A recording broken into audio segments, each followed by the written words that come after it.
সিরাজগঞ্জের শাহজাদপুরে পানি উন্নয়ন বোর্ডের বালু অবৈধ বিক্রির বন্ধে যৌথ বাহিনীর একটি অভিযান পরিচালিত হয়েছে। এ সময় বালু বিক্রির দায়ে আলমাস প্রামাণিক নামের একজনকে আটক করে 4টি ট্রাক ও একটি ভ্যাকু মেশিন জব্দ করা হয়। শাহজাদপুর উপজেলা প্রতিনিধি মোহাম্মদ জুবায়ের হাসানের পাঠানো ভিডিও চিত্রে দেখুন বিস্তারিত।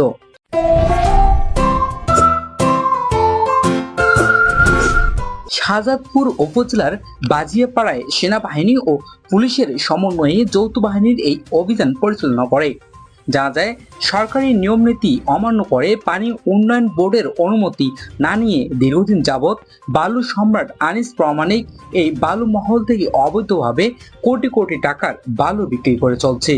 খবর পেয়ে সেনাবাহিনী উল্লাপাড়া ক্যাম্প কমান্ডার মেজর রেদওয়ানের নেতৃত্বে যৌথ বাহিনী সেখানে অভিযান চালায়। এ সময় থানার উপপরিদর্শক শরীফুল ইসলামের নেতৃত্বে পুলিশের একটি দল উপস্থিত ছিল।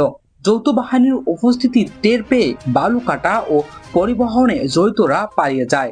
পরে বালু বিক্রয়ের কোনো বৈধ কাগজপত্র না দেখাতে পারায় মূল অভিযুক্ত আনিস প্রামাণিকের ভাই আলমাস প্রামাণিককে আটক করা হয়।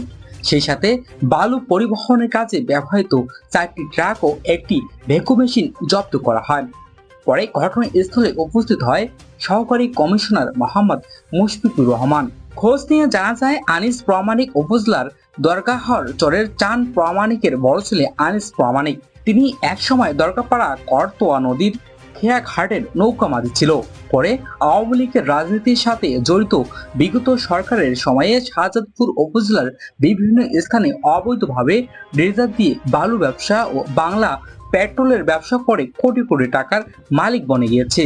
বালু একগুচ্ছ আধিপত্য হওয়ায় প্রভাবশালী আওয়ামী লীগ নেতাদের বিভিন্ন অনুষ্ঠান ও কর্মসূচিতে তিনি অর্থায়ন করতেন। তবে জনমনে এখন প্রশ্ন, বিগত সরকারের দোসর হয়েও আওয়ামী লীগের নেতা আনিস প্রামাণিক কোন ক্ষমতা বলে এখনো তার এই অবৈধ ব্যবসা অব্যাহত রেখেছেন।